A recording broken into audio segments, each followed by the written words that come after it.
Is it better to buy a fixer-upper or a turnkey home like this as an investment? I get this question asked all the time on social media. Matter of fact, I get this question asked all the time from my Springboard student that I mentor. Well, here's the answer. There's not a right way or a wrong way on buying a turnkey or a fixer-upper.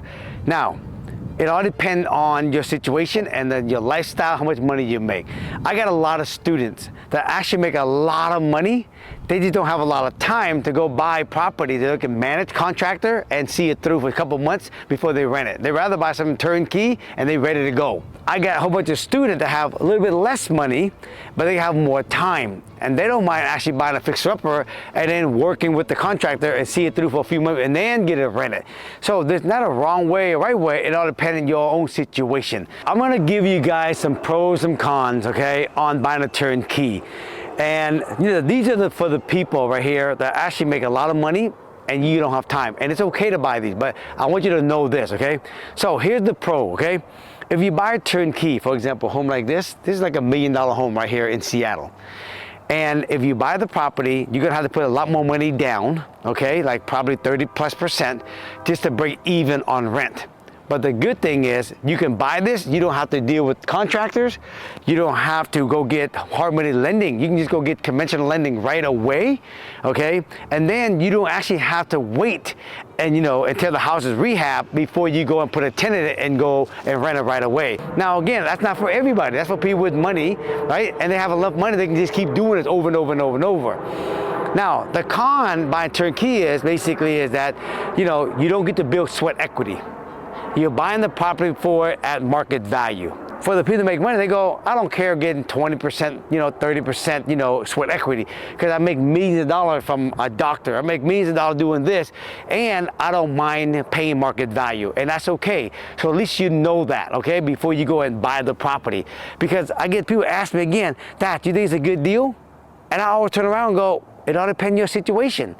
Right? What do you do all day long? Okay, you're a doctor, you work all day long. Do you have time to actually deal with a contractor? You don't. So just buy this, put down 20, 30%, whatever it is, just to break even or make some cash flow, because all you want for the people who make a lot of money is to park your money to nice houses, and really you're doing it for the tax write-off and the appreciation, less for the cash flow. Make sense, you guys? So now let me break down like how much money you actually need, what your monthly payment should be, so you can actually see how much money involved to buy a home like this. Now, this is $1 million home. Wherever your area is, just use the price point of your area, a turnkey, put down as much as you need to put down to break even or make a little cash flow. But really, you buying these for the write-off, the tax write-off, and for the appreciation, okay? So let's break down the numbers so you guys can have a good idea on what it takes to actually buy a turnkey $1 million house, okay? Again, if wherever you live, use the purchase price of what turnkey is. So this is a turnkey in the Seattle market for $1 million. For you, okay, to break even on the mortgage, okay, you can rent this house out for $5,000 in this area. So I calculated, if you buy a property for $1 million, you're gonna have to put down 30%.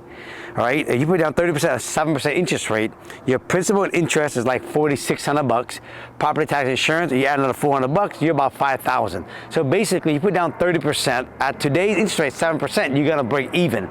Now, I always tell a lot of my investors that actually have good money, they just want to park it for the tax write-off, okay, and the appreciation because it's in a good area, okay.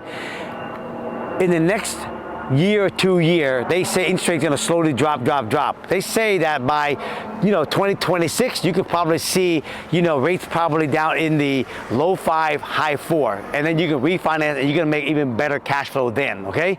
But for now, to break even on $1 million house, you need 30%. Now, again, another con is this: when you buy a turnkey property, right, since you didn't create no sweat equity, your 30% is your equity the bank requires for you to put down for them to give you a loan.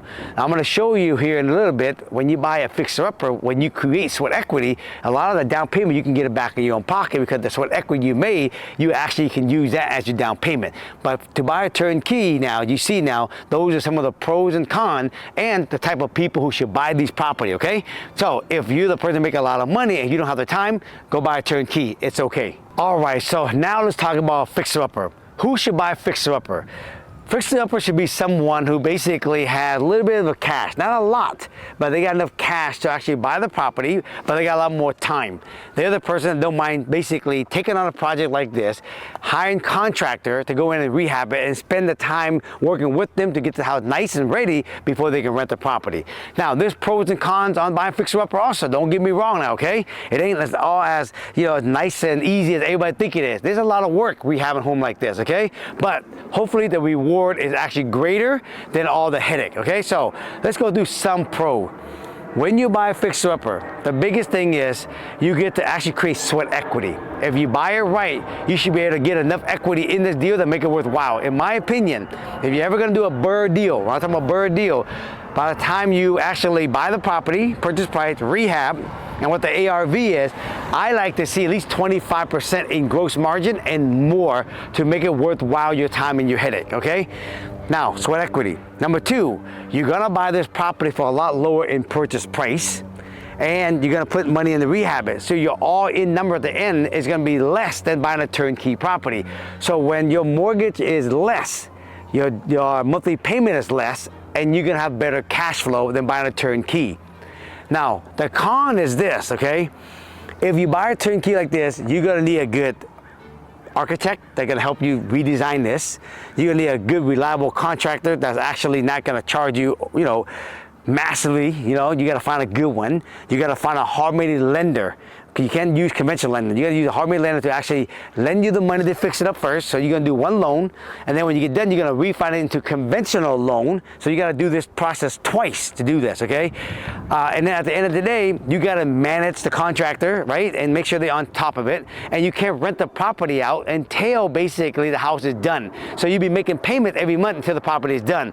These are some of the cons. And that's why I say that if you're gonna have all these cons and you buy a fixer like this, you gotta make sure you get 25% and more in gross margin to basically compensate for the negative and the con. Okay, so let me break down the numbers so you guys can really see how a BRRRR deal actually works. Now, you see this house here. This house I'm working on buying right now. I just bought a house just exactly like this, you guys. 1, 2, 4, 5 house down the street from this property, okay? And here's the thing, it's the same layout, same age, okay? 2-bedroom upstairs and an unfinished basement. So let me break down the numbers, show you what I paid for mine so you guys can see exactly, right, the kind of equity and what kind of pros that I made out of this property. I bought this property for $500,000. You're gonna see the picture here on the video here, okay? It cost me basically $200,000 to put 2 more bedrooms and a bath downstairs. So I made a 4-2, okay? I doubled the square footage, right? I'm all in for $700,000. This property today is worth $1 million, just like the White House. That means I have $300,000 in sweat equity on this deal, okay? You take $300,000 divided by $1 million, that's a 30% gross margin. And that's what I say, if you're ever gonna do a BRRRR deal and deal with the headache like this, you wanna get at least 25% gross margin and higher to basically make it worthwhile, you know, going through all this, okay? Now, I pay cash for my property, okay? I don't have no monthly payment on it. Now, if someone were to buy this and finance it, let me show you how it works, okay? If you are in for $700,000, hard-money lending, they want 20% down, okay? 20% down is $140,000. That means you have a loan amount of $560,000, okay? Now, if you have a loan amount of $560,000 later on when you get permanent financing, okay? Your principal interest is about $3,700 at 7% interest rate. Property tax insurance about $300-$400. You're about $4,000 all in for your monthly mortgage every single month. Now, remember I said the con when you're doing a BRRRR deal is you got to use hard money lending at first, and then when you get done, you refinance it back into conventional financing, okay? Because conventional finance won't finance this. So, if you rent this for $5,000 and you're all in for $4,000, $4,100, you're making almost $1,000 a month. So you have lower mortgage because you bought it for a lot cheaper, lower monthly payment, better cash flow. And since you have 30% sweat equity, that is the down payment technically to the bank. You have that much equity in the deal. A lot of times, depending on what bank you work with, they will, when you refinance your permanent financing, they let you have your down payment money back, right, when you bought this, which is your $140, the 20% back in your pocket, so you can actually use the money to recycle it again. So you see now, right, the number on a BRRRR deal, you get to have huge sweat equity, you have better cash flow, lower mortgage, and you get to get your money back out and you can recycle and do it again without no investor. All right, you guys, now you guys see the pros and the cons buying basically a turnkey house and basically a fixer, okay? It's just depend on your lifestyle. There's not a right way or a wrong way, or there's not the perfect property to buy or non-perfect property to buy. Make no difference, okay? This is the property I just finished doing right here, okay? And this is what it looks like now after it's done. So here's the thing. 10 years from now, 20 years from now, when you look back, doesn't matter if you had sweat equity or non-sweat equity. 10, 20 years from now, in any real estate market, you're gonna look like a genius because now you own this property. You go, oh my God, you wanna pay that much for it? And today's worth this much? And you're gonna say, I wish I would've bought more. Because 10, 20 years from now, all your property is gonna appreciate so much, you wouldn't care for the extra sweat equity as long as you actually own property, have cash flow, a little bit of cash flow, but a lot of appreciation. That's why I always say, pick the good area for appreciation, because that's what you want. You want the good appreciation area so you can see your real estate grow, okay? Get the write-off, okay? And basically bank your money. Because 20 years from now, when you retire, you have all this real estate. Now you have more cash flow because you have paid down the mortgage, or the tenant has. You can refinance to lower rates, and you're gonna sit real good 10, 20 years down the road. And to me, you guys, it's the long game, not a short game. So remember, Thach, what should I buy? Turnkey or basically a fixer-upper? Just remember, based on your lifestyle, make no difference. Just buy something, okay? You buy something every year, 1 or 2 deals every year for the next 10 years, folks. And then after that, you just cruise for the rest of your life. You be set up so good down the road that the next generation will be taken care of, okay? Make sense? Just buy anything is the key, all right? So that's a wrap. If y'all like this video, give me a thumbs up. If you have any question about turnkey, fixer-upper, BRRRR, all right, how to do all this, make sure you leave a comment. Until then, if you haven't hit the subscribe button, and make sure you hit that subscribe button so we can hit to a million subscriber, do that for me, okay? You guys, I appreciate all the people following already. Until then, we'll see you guys on the next video. Peace out.